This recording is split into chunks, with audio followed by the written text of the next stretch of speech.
So welcome back, everybody, to this edition of the Teachers Lounge. Thank you for joining us as we talk about how becoming agile is actually a resume builder for teachers as well as for students. So we're going to talk about how when you become agile, it helps students in the classroom, it helps teachers in the classroom, but also beyond that point. What I would like to ask is if anyone here has a perspective from how you have used Agile in education before or in business before. So is there anyone who would like to share?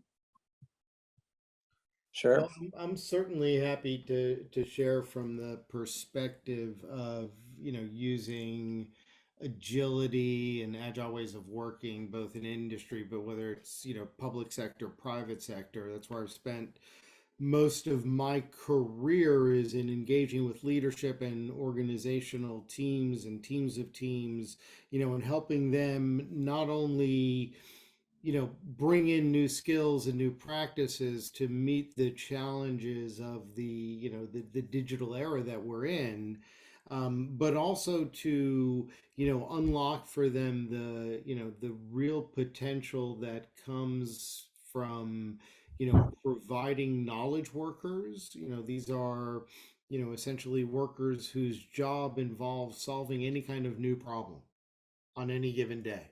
And so if that sounds familiar, right, what unlocks their intrinsic motivation is three things. The research has shown this over and over again, that once you've addressed the concern of money, then all you really have to do is provide people with, purpose, give them autonomy to go figure out how to solve the problem, and then make sure that they have the opportunity to build mastery over skills and tools and techniques. And so as we have been for the last 20 years, both in the public and private sector, been leveraging these agile ways of working, the one thing that has always stood out for me is that if I'm ever engaged with a client for more than about 6 months or so, invariably we have the new recruits who come in. These are generally, recent college graduates who the first thing that they have to get, go through is training and, how do you work in a new workspace? You just spent, all those years getting your education and learning all this great stuff. Right, but now how do you apply it given a new set of constraints? So I can say that from the business perspective, there is definitely and continues to be a large push and a drive for organizations to bring in and hire people who are critical problem solvers. They're not afraid to fail, they know how to team, they know how to communicate, and they're really willing to go ahead and pair up or work with any group of people who are committed to the same things that they are. I think that's it's weird. You brought up a lot of similarities to what Jessica and I, and quite frankly, all educators go through in the classroom. You're trying to make sure that the students are motivated because first they were forced to be there.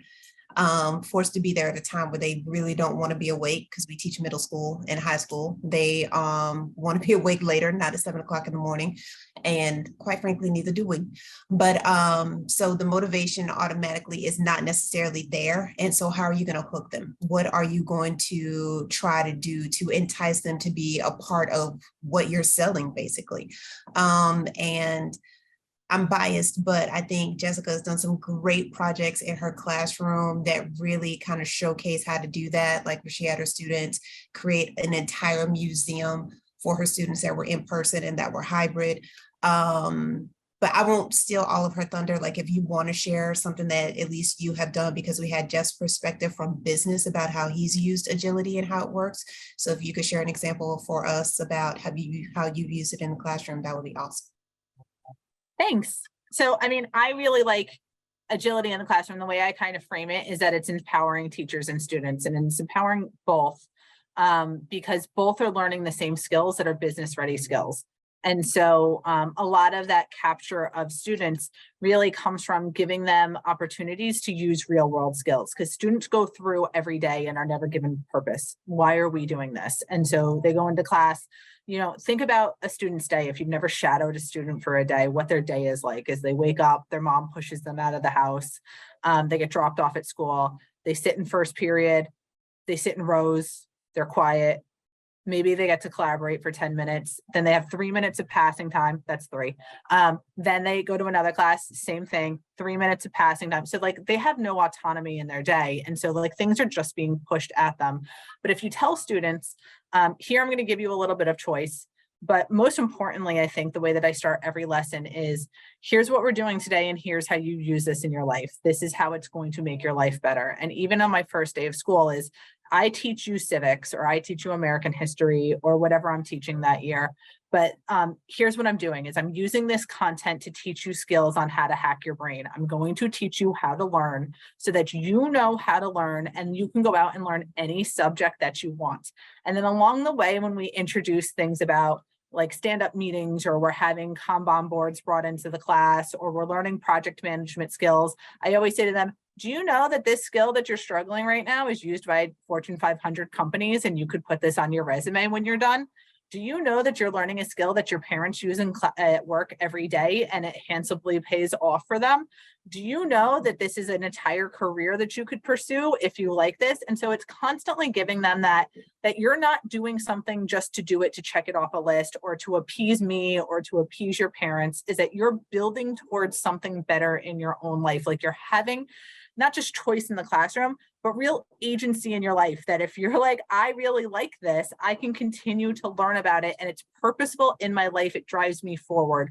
And so that's when you really see student buy-in, is not because they're, students are so passionate about the powers of the presidency in Article 2 of the Constitution. They're not.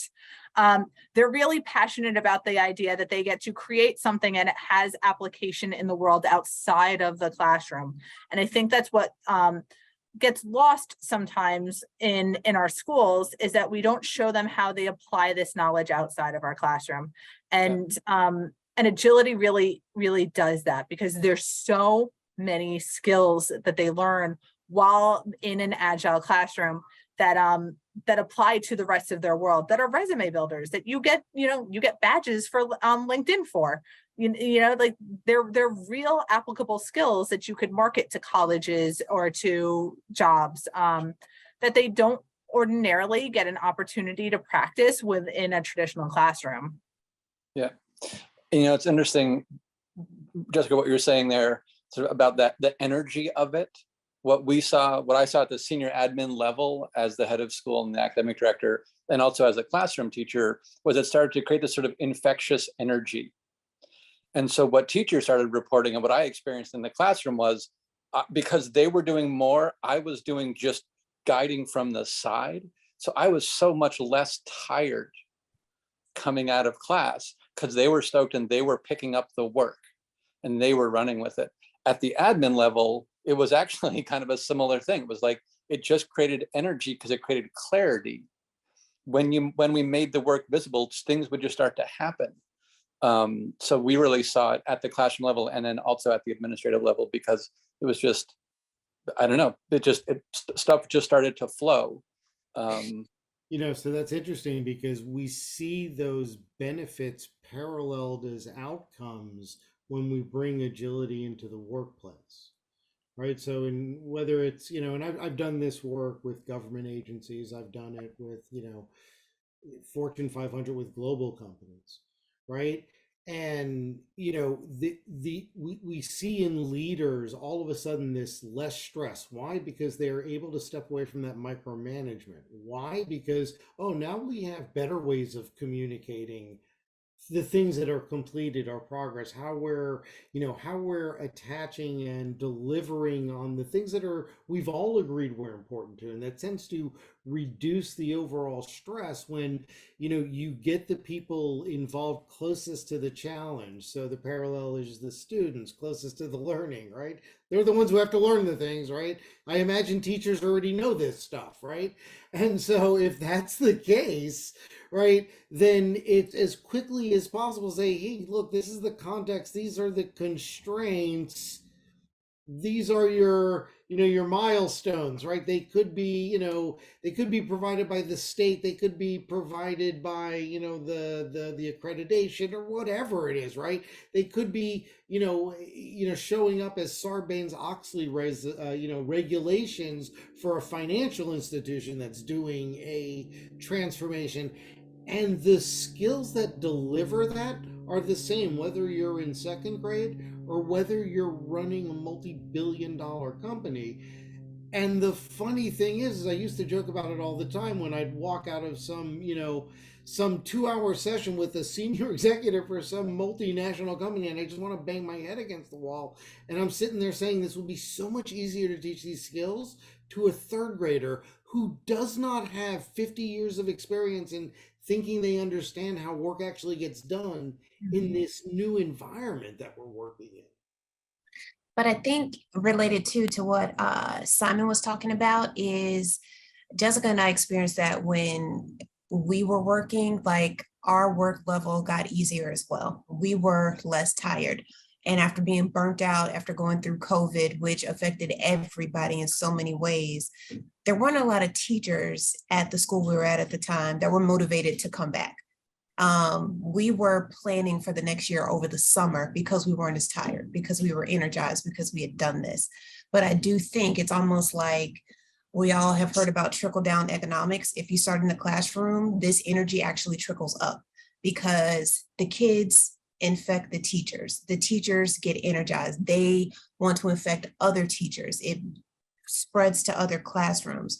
And then the administrators notice, no matter what school you're in, wait a minute, we have less distracted students, they're more engaged. That in turn translates into more student engagement, less classroom management issues. The kids are involved. It's more of a community. They are collaborating more. And then administrators don't have to do, like Simon and Jeff were talking about, more of that micromanaging of the minutiae that they don't really want to do. There's less drama-filled emails from parents about how the students are communicating because they're getting better at it. And they're getting better at it through things that they are interested in. And it's translating beyond just one classroom. Now it's multiple classrooms. And then the adults want to get involved and say, well, wait, if the students can do that, well, we can do that. And then the administrators want to get involved. And now you have an agile school that's firing on all cylinders. And it just gets better every time. And it's that culture of curiosity that, again, it doesn't matter what discipline you're from, doesn't matter what office you're in.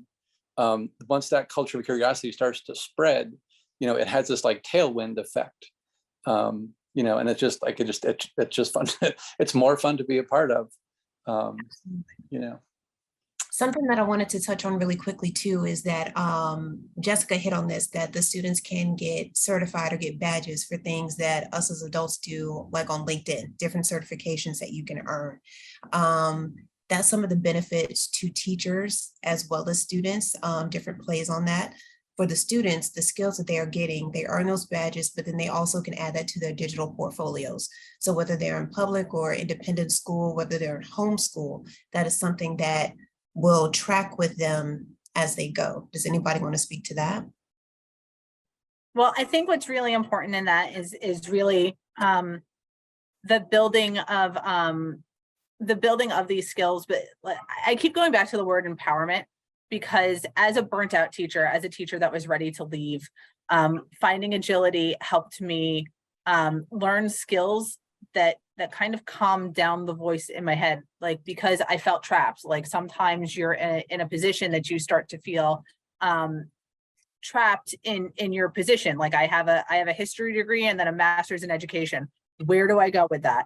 I learned about agility. I learned about Scrum. I learned about all these things. And now I have skills that I feel comfortable, that I know that I can do other things. And it makes me more energized in the classroom. And now because I understand them so well, I can deliver them to my students. And like part of it is it rekindled my passion because I know I'm delivering something really important to my kids. And so having those skills and those badges and being able to deliver them to my kids so that I know that they can grow each year and build these skills really does bring back the passion, because it's not just teaching the same content every year. You can't just keep creating the same curriculum or running circles around the same content units. Every year your kids evolve and change. And especially if you have an agile school, like, we teach middle school and high school. We start off our students from base 0, but what would happen if we had students arriving that started in 3rd grade, like Jeff had? Like, we'd have to continuously up our game and we'd have to continuously improve. And then it becomes a culture of learning and development instead of we just come in and do the same thing that we did last year. So that's a huge deal in terms of the mindset of teachers. I can tell you that it really brought back my love of what I do and made me passionate in the classroom again. And then again, outside of that certification, is because you're opening up the units to the students, you're giving them choice in it and they're finding purpose in it. They're finding answers to these questions and ways to apply the content in ways that you never imagined. So almost on a daily basis, you're being surprised by what your students have. And because you're not pushing content, I'm not standing in front of the room delivering content like this, the kids are pulling the content to themselves. I have the opportunity to have really authentic, amazing conversations with the kids. And they can tell me, well, did you know that I found out about such and such, and this happens, and this relates to the topic this way, and this is how I'm going to solve my problem with it. And they blow your mind every day. So it goes from being a job where you're like, is it lunchtime? Is it time to go home? I'm exhausted because I did the same thing 5 times in a row, to every period is a totally different experience with totally different personalities. And every year it changes. Even if you've taught the same content for 10 years in a row, it's wildly different from year to year because the world changes so rapidly. The context of the time the kids are living in changes so constantly, and your kids change constantly. So it's like, it really brings back that love of the profession again. I think it saved both of us from burnout. And that's huge at a time when we're dealing with a huge deal in teacher retention rates, that we can't find teachers, or teachers are leaving because they're so stressed. To have teachers be passionate again is really what we need, is really what we deserve to be giving our giving teachers, first of all, because they're human beings that deserve to love their job, and to have people that love their job being in front of kids. That's hugely important, so that it spreads around the society. Sorry, Simon. And that doesn't always happen. That doesn't always happen. People that love their jobs and being in front of kids, that doesn't always happen. Just because somebody's in the school teaching, that's not always true. So that's really important. That's an important point to make. I just was just looking in the chat to see Casey's questions. And Casey, I'm just so glad to know that you guys are using Agile, and I would just love to hear more about that. But obviously you're in a noisy place, so I know that you can't do that. But at some point, I'd just love to hear more about, what are you guys doing? What's working? What's it feel like? Mm-hmm. So definitely, Casey, if you could reach out to us later via email, or reach out to us on LinkedIn, so you could tell us what you're doing. And send pictures. Exactly. So they are a PBL high school and use Agile to make your PBL. Nice. That is so awesome. That's great to hear. That's a great process. It really gives the students control and purpose. And so, PBLs are great to start with, but then sometimes they get mushy in the middle, and then it's hard to complete them properly. So Agile really gives it that framework that helps kids, especially if you're using Kanban boards or any of those other organizational tools. When the teachers fully commit to being facilitators and students learn the tools and the skills to be able to pull learning, it 100% changes the way that it gets done. Yeah. And if you're using Mastery Transcript, that's great to know that you're using Mastery Transcript, because we can, So Casey, I think the other thing I mean, there is a certification system built specifically for Agile in education. You know, I'd love to talk to you about that. If that is interesting to you, because the certifications for like Scrum and a lot of those other professional certifications are just like very cumbersome. And so the Leaf framework is simple, it's easy to use. I use it in 6th grade, I used it in 12th grade. You know, and so that's, you know, that'd be a good thing to check out, because it creates a really easy way to share, like build a common language, instructional language across the school that the students can participate in with the faculty. And so once you have that common language, it just makes a lot of those learning interactions easier. And so Leaf provides that in a way that other certification systems really are just not built with learning in schools in mind. And one thing that we want to do, this is sort of like a pivot, but we want to make sure that we cover everything that we said we were going to cover in this quick call, is that we talked about how students are able to grow their skills, build their portfolio, travel with their certifications that they earn, but so are the adults that have to learn how to facilitate this entire process. So you don't just wake up one morning and say, hey, I'm going to be Agile and let's do this in my classroom. Jessica and I got trained for that. And part of that was, like Jessica intimated before, we were burnt out. We were getting burnt out, thinking of leaving the classroom, calling it quits right during COVID or right before, you know, right after everything shut down. You're like, holy crap, what do I do? And right now that hasn't gone away for a lot of teachers. But the sad part about that is a lot of us are masters in our content. We've been teaching for a long time. So this area, and then when you just, you know, you play on the weekend, you're like, okay, what else could I do? Like you literally hear crickets. There's nothing that you look up on Indeed or any place else like, do I even want to do that? Am I able to do that? Do I have the skills to do that? But what's funny is when you start looking up Scrum or other Agile methodologies that you can get trained in, it's in your wheelhouse because it's stuff that you're doing already. It's just training you how to do it more efficiently. So you're asking different questions. You're learning to release some of that control that has been drilled into us to tell the kids, hey, you have to do this every day. But now all of a sudden you have, or you can gain this new skill set that is going to make your teaching job easier. It's going to energize you. And oh, by the way, now I can add these things to my resume. So it gives you options. So whether you are looking to have a side hustle where you can do something on the side, besides the benefits that you get in the classroom, and now you have more time to do this, if you are at that point where you are burnt out and you want to take a year off, you can do that too. So it's almost like Red Bull, it kind of gives you wings. Getting certified in Agile, it gives you options. And as an educator for 19 years, I always tell my students, education gives you choices.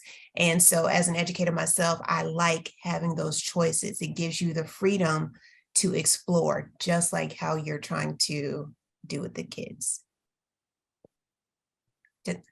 Yeah, I mean, I absolutely agree with that. I think that I always feel most comfortable when I just have choices, and that doesn't mean that I need to leave or change. It's just knowing that I have availability, because you know the world is shaky and complex and ever growing complex. And so, you know, when COVID hits or something, and you look around and you say, like, all the industries are changing.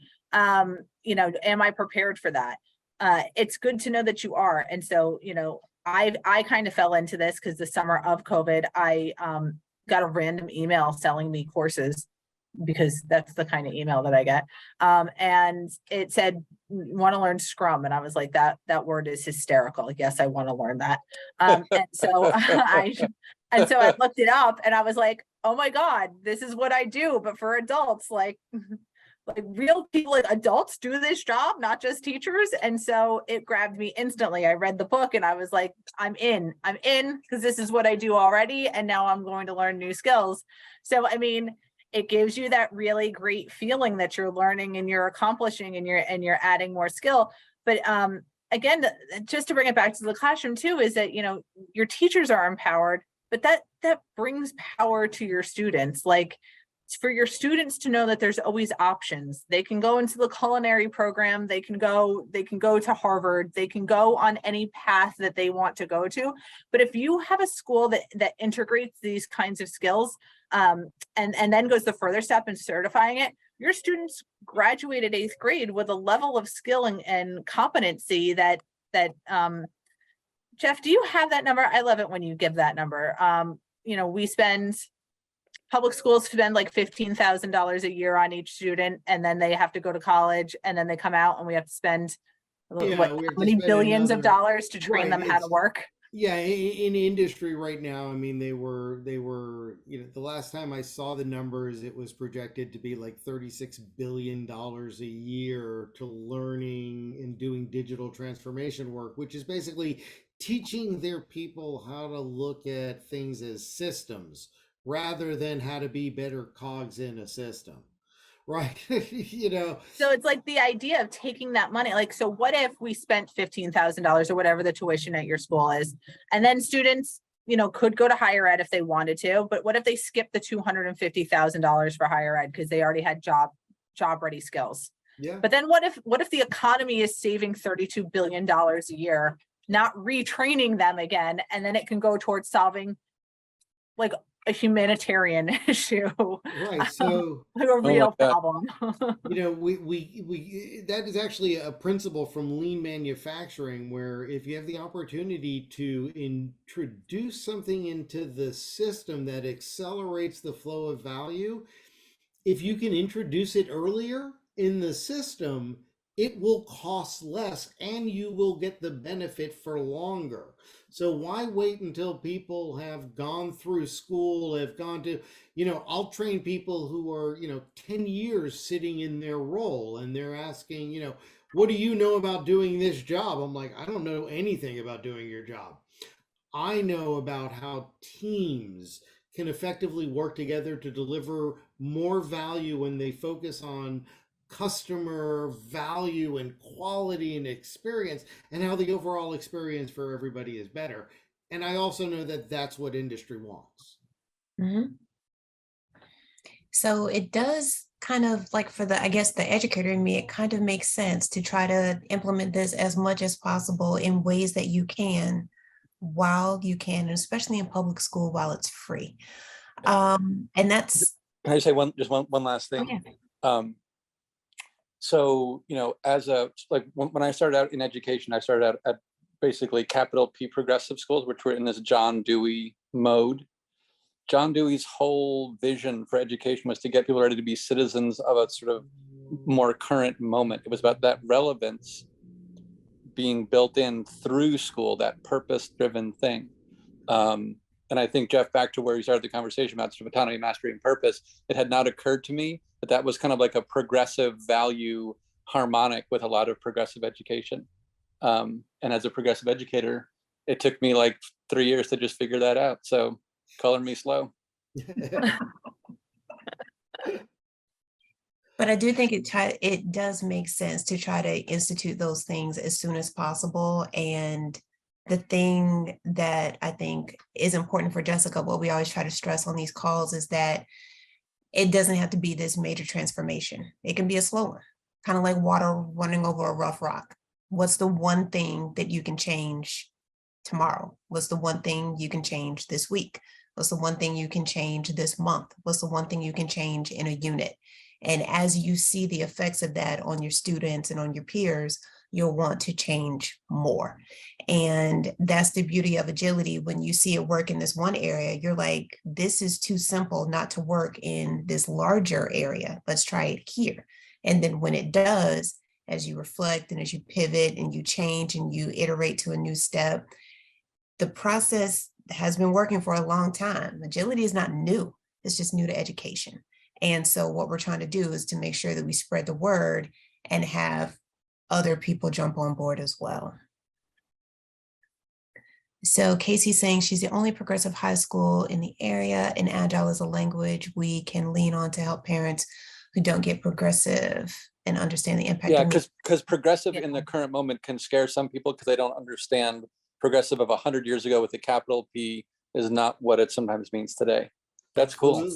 Absolutely. But I can tell Yeah. you from an impact on industry, right?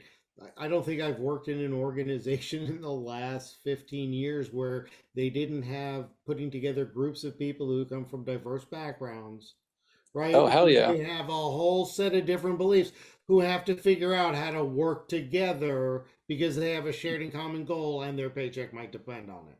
Right. Yep. And, being able to overcome those things, yeah, you can call those progressive skills. You can just call those, future ready skills too.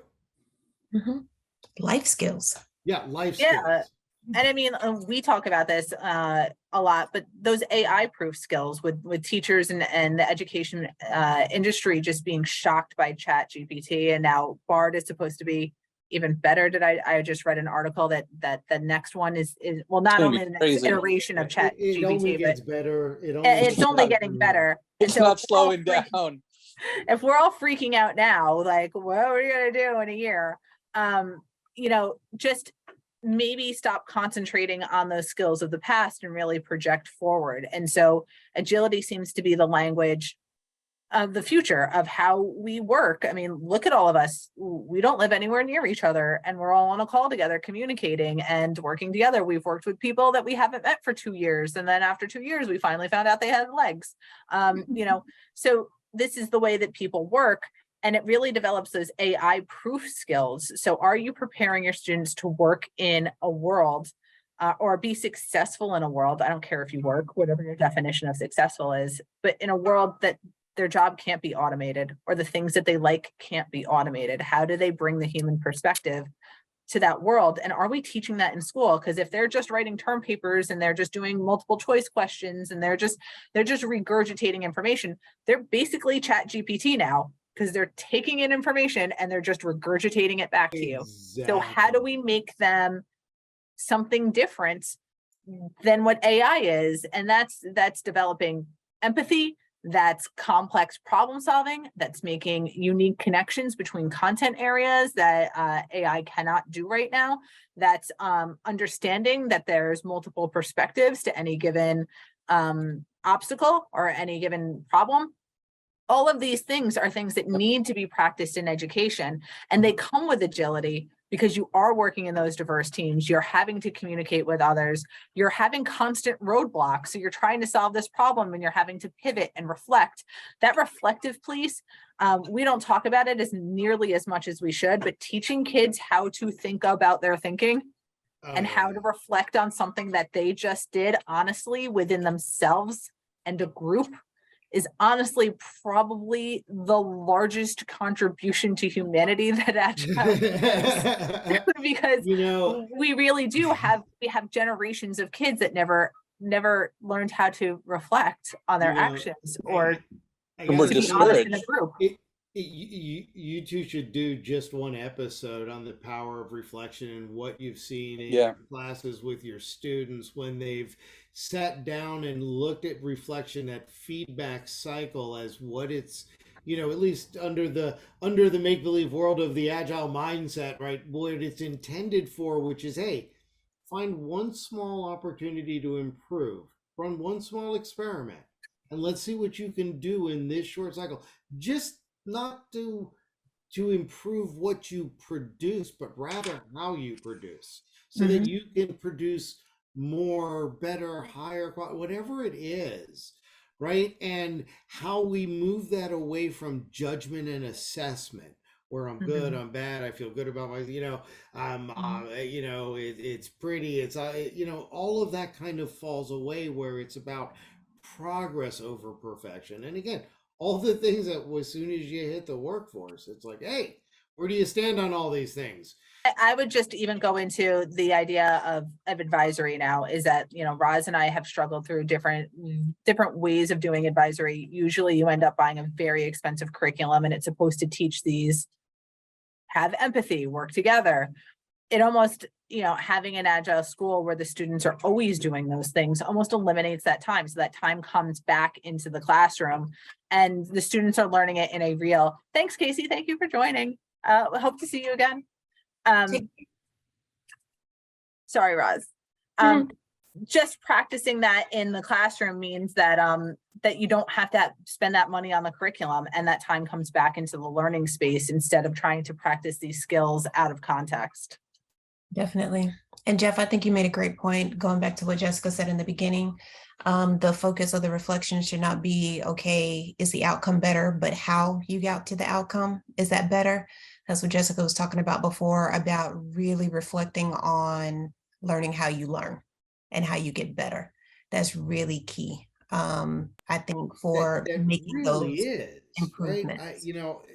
In industry, it never fails that when you see teams that are committed to that, Mm-hmm. right, and people who are committed to that, and then you go away from them for a little while, and then you come back months or a year later, all of a sudden, they'll have changed in, to a degree in 4 different areas, right? In the quality of their work, the predictability in which they can deliver what they promise they're going to deliver, because they know how much they can deliver and they're not going to overpromise, right? Their productivity, how much they actually deliver in a fixed amount of time, and just how engaged, how satisfied they are, and the people are who they're delivering stuff are, that you see improvement in those areas.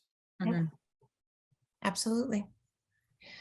So we want to make sure that we thank everybody for joining, and we don't want to end before making sure anybody has any last comments or questions. No? Jeff, can we solve your problems? You've solved my problems. We just create more of your problems, really. That's okay. That's my problem, is I was running out of problems. So you solved it. Here we go. So Jessica, you want to close us out? So we want to thank you all for joining. Thank you for spending your time listening. If you have questions or concerns or just ideas, we'd love to hear from you. We meet every other Wednesday at 3:15. So please come join a live session so we get to hear your voice, or reach out to any of us on LinkedIn or through our websites. So Jeff has leaf.org, l-eaf.org, and we are at the-agile-mind.com. So we hope to hear from you. Thanks for coming. Thanks, everyone. If you enjoyed this conversation and would like to be a part of the next one, please join us on the next Agile Teachers Lounge.